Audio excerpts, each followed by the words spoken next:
C'est une image presque indélébile dès qu'on parle du programme Erasmus, un programme, croit-on, uniquement destiné aux étudiants qui ont la possibilité d'aller passer une partie de leurs études à l'étranger. Un récent sondage qui a été fait à l'occasion des 35 ans d'Erasmus montre ainsi que plus d'un Français sur deux pense toujours que ce programme européen de mobilité internationale s'adresse aux étudiants et à eux seuls. Or, depuis maintenant près de 8 ans, c'était en 2014, Erasmus est devenu Erasmus+, avec une ambition de mobilité pour tous et pour tous les âges, ce qui a d'ailleurs conduit à la création tout récemment d'un bureau, d'une antenne guyanaise d'Erasmus+, à Macouria. Pour en parler, nous sommes ce matin avec Frédéric Loumeto-Ipolo. Bonjour. Bonjour. Merci beaucoup d'être avec nous et d'avoir accepté notre invitation. Frédéric Loumeto-Ipolo, vous êtes la présidente de l'association PERFA 973 Perspectives Femmes et Avenir Guyane, également du Centre Europe Direct et de ce bureau donc territorial de Macouria. J'aimerais pour commencer qu'on revienne sur un point dont je viens de parler. Erasmus+ s'adresse désormais à tout le monde, vraiment tout le monde. À tout le monde, depuis la crèche jusqu'aux personnes à la retraite. Donc plus de limite d'âge? Plus de limite d'âge du tout, plus de limite de type de formation, plus de limite de ce qu'on veut faire, tant qu'on a pour ambition de se former dans un pays européen autre que celui dans lequel on vit. Et de se former pour quel genre de choses, par exemple? Est-ce que vous auriez des exemples à nous donner? Exemple, je me suis formée, moi, là je parlais vraiment de moi, je me suis formée en espagnol parce que mon niveau en espagnol n'était pas extraordinaire. D'accord. Mais en même temps, je suis allée aussi faire de la danse en Turquie. Donc du coup, c'est vraiment formation au sens large du terme. Ça peut être une formation qualifiante, c'est-à-dire que j'ai une attestation à la fin de ma formation, voilà, je passe du niveau A1 au niveau B1 par exemple dans une langue, ou alors des méthodes pédagogiques en tant qu'enseignante. Je suis aussi allée me former dans tout ce qui est méthode pédagogique en Finlande notamment, mais derrière il y a aussi connaissance d'un autre pays européen. Là en l'occurrence c'était un groupe théâtral en Turquie et ce qu'ils proposaient m'intéressait, donc on est allé au fin fond de la Turquie, on a travaillé, on a fait une chorégraphie devant des autorités publiques en Turquie. Pendant une semaine on a travaillé ensemble. Donc à mi-chemin finalement entre d'un côté le séjour, je vais pas dire touristique mais presque, et de l'autre la formation personnelle. Non, c'est pas vraiment du tourisme. Quand on a un groupe théâtral par exemple qui a besoin de se former aux méthodes de théâtre et qui a un partenaire au Portugal, je dis une erreur, ils ont besoin de se rencontrer, ils ont besoin de travailler ensemble. Mais en même temps ils vont acquérir aussi la connaissance de l'autre du point de vue culturel. Donc c'est vraiment cette découverte de l'autre. Je pense que le but d'Erasmus c'est vraiment de pallier tout ce qu'on peut considérer comme nos différences, mais qui finalement vont permettre une certaine union entre nous. En fait. Voilà, voyage culturel et professionnel. On va plutôt le présenter comme ça. Vous nous avez parlé de l'Espagne, de la Turquie, du Portugal. On peut aller dans tous les pays européens. Tous les pays européens et les territoires d'outre-mer européens. Donc Aruba, Curaçao et Saint-Martin côté néerlandais sont éligibles. Et d'ailleurs, il y a d'autres Européens qui viennent aussi parfois en Guyane de temps en temps. Oui, tout à fait. On a reçu une personne d'Aruba la dernière fois à Macouria. Et là, j'ai un jeune de notre association, 2 jeunes de Macouria, qui vont aller pour une réunion à Aruba, dans le cadre d'un Erasmus, justement, échange de jeunes.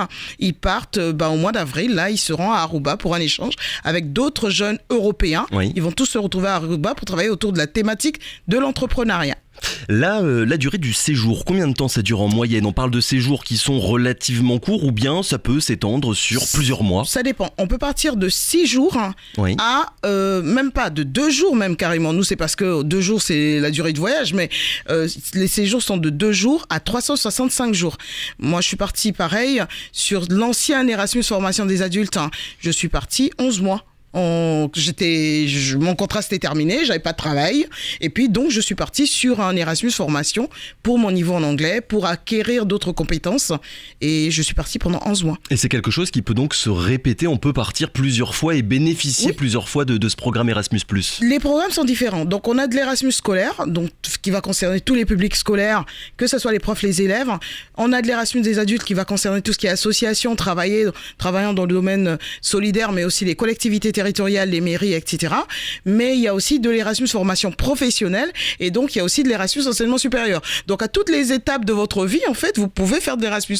Et moi, j'en ai grandement, je reconnais, profité parce que je l'ai fait à toutes les étapes quand j'étais étudiante, ensuite quand je suis devenue professionnelle et maintenant dans le cadre associatif, tout à fait. Ouais, l'objectif, c'est vraiment d'ouvrir ce programme au plus grand nombre possible de personnes. Est-ce que c'est compliqué de candidater? Comment ça se passe? On a parfois l'impression que ce genre de programme, il faut une quantité astronomique de formulaires, d'autorisation, de rendez-vous. Là, s'il y a un auditeur qui vous écoute et qui se dit pourquoi pas, moi aussi j'ai envie d'aller passer quelques semaines en Norvège, comment ça se passe? Qu'est-ce qu'il doit faire? Alors, notre centre Europe Direct qui est là pour fournir des informations et le bureau territorial pour aider les personnes, on a deux façons de candidater. On se dit, ok, c'est la première fois, j'ai pas trop envie de me prendre la tête. J'intègre ce qu'on appelle un consortium qui existe déjà. Et là, à Makuria, justement, on a le consortium dans le cadre de Erasmus Formation des adultes. C'est-à-dire que les collectivités qui souhaitent nous rejoindre, les associations qui souhaitent bénéficier d'une bourse Erasmus, on va soumettre la candidature là, comme je le disais, le 22 avant minuit, même si c'est 23 à Bruxelles. Voilà. Deuxième option, je décide moi-même d'aller découvrir. Et là, je tape mon projet erasmus.com. Les formulaires ont été grandement simplifiés. Les inscriptions ont été simplifiées également. Donc, si vraiment il y a un souci, nous passer un coup de fil et on fait étape par étape, on le fait en ligne. Mais non, et aujourd'hui, Erasmus a été énormément simplifié pour tout le monde. Tout le monde peut postuler. D'après ce que vous constatez, et je me doute évidemment de votre réponse, mais est-ce qu'il y a encore beaucoup trop de personnes ici en Guyane qui finalement pensent que, je résume, mais Erasmus, c'est pas pour moi? Ah, je pense que 99%, j'exagère, mais je pense vraiment que 90% de la population continue à croire qu'Erasmus, c'est pas pour eux. Hier soir encore, on avait les élus de Sinnamary, parce qu'il y a quand même un Erasmus pour les collectivités. C'est-à-dire que ça, c'est quelque chose qu'on sait pas. Il y a Erasmus pour les jeunes entrepreneurs, mais jeunes pour l'entreprise. C'est-à-dire que la personne peut avoir 50 ans, son entreprise a 2 ans, la personne, elle va en formation Erasmus. La dernière personne qui est partie en Erasmus avec nous, quand même en formation, elle avait 63 ans. Donc, et les plus jeunes, vraiment les plus jeunes qu'on a eu à envoyer, je regardais l'émission la dernière fois, c'était des petits bouts de choux de 3 ans qui allaient rencontrer d'autres petits bouts de choux de 3 ans, mais comme ils parlaient pas la même langue, du coup, c'était comme un petit échange linguistique. Donc aujourd'hui, Erasmus est vraiment ouvert à tout le monde.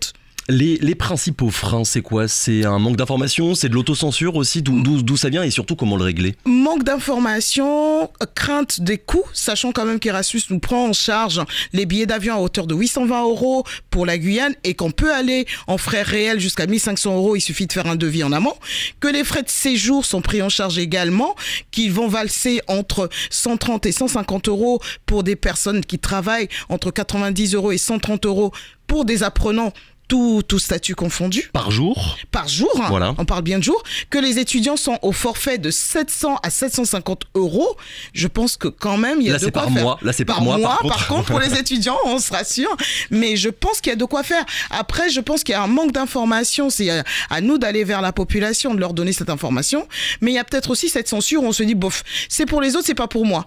C'est ça, et malheureusement c'est dommage parce que on n'est qu'à 3 millions dépensés en Guyane, alors que à côté, comme je le disais, la Réunion on est à 40 millions quand même. Alors dans une interview qu'elle a donnée à nos confrères du Monde, la directrice d'Erasmus+ en France a déclaré, c'était le mois dernier, que son agence avait identifié des zones blanches, des lieux où il fallait redoubler d'efforts, oui. Les zones rurales, les quartiers prioritaires de la ville et l'outre-mer, notamment sur la question, on en a dit quelques mots, la question de l'information, mieux informer les habitants pour leur dire ce qu'il est possible de faire. Comment est-ce que vous faites, vous, du coup, ici en Guyane, Frédéric Loumeto-Ipolo, pour répandre la bonne parole, j'ai envie de dire, pour toucher le plus grand nombre possible de personnes? On va à la rencontre des élus, comme on l'a fait hier soir par exemple. On va à la rencontre des établissements scolaires, donc Makuria notamment. La plupart des établissements scolaires, on a l'accord, on travaille de main en main avec la municipalité qui nous invite à aller rendre visite aux établissements scolaires, à parler aux enseignants, mais à parler aussi aux élèves. Et oui, c'est le plus important finalement, de toucher directement les plus jeunes. Directement les plus jeunes qui sont très intéressés. Il y a des jeux, donc on a des kits, et donc on peut aller, vous nous invitez, on vient parler de l'Europe avec vos élèves. En général, on prend 45 minutes, 1 heure, on discute avec les jeunes, les enseignants. On reçoit aussi les associations, on a une permanence à Soula, juste en face du U. On reçoit généralement sur rendez-vous, mais les autres jours, c'est ouvert les vendredis de 9h, de 8h même à 13h, où on reçoit. Et effectivement, il y a le site internet qui est là. Et sur le site de la mairie de Makuria, il y a toutes les informations à propos du centre Europe Direct et du bureau territorial Erasmus. Et ces interventions dans le milieu scolaire, on est bien d'accord, elles ne sont pas uniquement destinées aux élèves de Macouria, mais bien à toutes les communes de Guyane. Oh là là, pardon, oui, c'est voilà. mairie de Macouria, parce que de toute façon on est à Macouria, donc c'est beaucoup plus simple. C'est pour ça que je préférais vous poser la question pour qu'il n'y ait pas de problème. C'est ouvert. Là, par exemple, on a la mairie de Wanari qui nous a contactés pour pouvoir faire partie justement du programme qu'on va soumettre là le 22 ou le 20. Donc du coup, c'est ouvert à tout. Vraiment à tous les territoires en Guyane. Et vu que c'est les Antilles-Guyane, notre bureau et notre centre Europe Direct, c'est Antilles-Guyane, c'est ouvert aussi pour les Antilles-Guyane. D'ailleurs, il y a une formation qui va être mise en place en ligne par nos collègues de la Guadeloupe. C'est ça, du coup, le premier objectif, on va dire, de ce bureau territorial qui est, oui. Excusez-moi, tout jeune, de pouvoir correctement organiser les choses depuis la Guyane. Oui, parce que je pense que quand les personnes savent qu'ils peuvent faire le 06 94 pour appeler, ils appelleront plus facilement que le 01 30, je ne sais pas quoi. Donc en plus de ça, on est accessible. Ça veut dire que nous, on peut venir sur place. Là, on va aller à Sinamari justement, oui. Parce qu'on a eu l'élu qui nous a invités. Donc on va aller à Sinamari là durant la semaine prochaine ou la semaine d'après. Ils nous ont invités justement à venir faire la présentation. Etc. Donc les élus aussi ont leur part à jouer. C'est vrai qu'aller dans une commune quand on est invité par les élus, c'est beaucoup plus simple, hein. Mais on peut être aussi invité par une association, par un établissement scolaire. On est disponible, il suffit de nous prévenir, on planifie quelque chose et on vient. Et pour une entreprise, pour un salarié du privé par exemple, c'est aussi envisageable? C'est envisageable pour les entreprises, c'est à l'entreprise de faire la démarche. Maintenant le salarié, il est toujours libre d'adhérer à une association.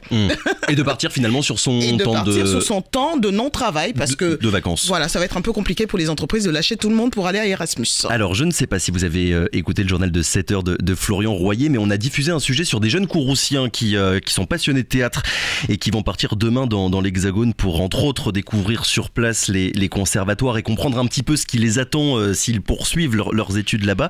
Si je vous en parle, c'est que Isabelle Niveau de l'association Théâtre de l'Entonnoir qui organise ce séjour nous disait, très bien. et que vous connaissez très certainement très bien, nous disait que oui, l'argent c'est important, oui, offrir la possibilité aux Guyanais et aux Guyanaises d'aller voir ailleurs, c'était important, mais qu'il fallait aussi et surtout un véritable accompagnement pour ne pas se sentir seul et ne pas abandonner. Vous partagez ce besoin-là, oui. Dans le cadre évidemment du programme Erasmus+. Oui, nous par exemple, je suis enseignante aussi et on fait partir toujours les jeunes accompagnés.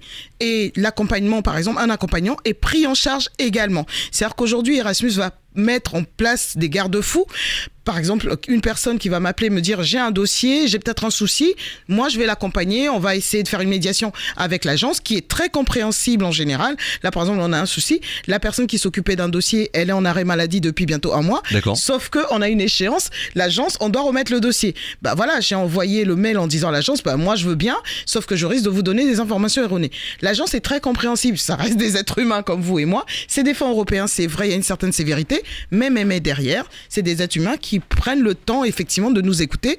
Là par exemple les bureaux territoriaux, c'est bien parce que effectivement on est en zone blanche, on est en sous-utilisation des fonds européens et qu'il faut motiver les gens à les utiliser et à partir. Une sous-utilisation, ça veut dire que l'Union européenne donne suffisamment d'argent pour la Guyane et que les Guyanais ne l'utilisent pas? Bah déjà faudrait que les Guyanais le savent. Ouais. En général on le sait pas. Moi je l'ai appris en 2006, mais j'avoue que très souvent personne ne me croit. Quand j'en parle, on me regarde comme si je racontais, bah oui c'est beau, mais est-ce que c'est vraiment réel? Oui, c'est réel et il y a des fonds, effectivement. Parce que l'Europe, ça peut paraître loin et parfois inaccessible. Ça peut paraître loin, ça peut paraître inaccessible, mais une fois justement qu'on a... on est parti sur Erasmus. Moi, mes jeunes qui sont partis avec Erasmus, ils se sentent pleinement européens parce que justement, ils ont touché du doigt. Ils sont allés au Real de Madrid quand même, ils ont pu visiter le stade. Et Manchester United, quand le Royaume-Uni faisait partie, c'était la première chose à visiter.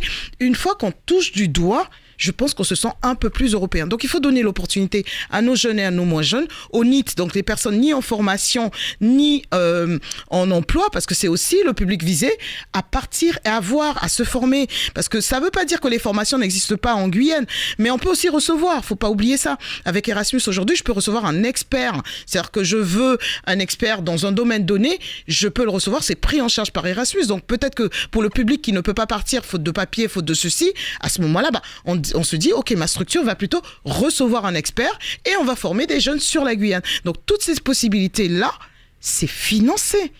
Le nerf de la guerre, c'est quand même... Et là, on ne peut pas dire mot pas gain l'argent.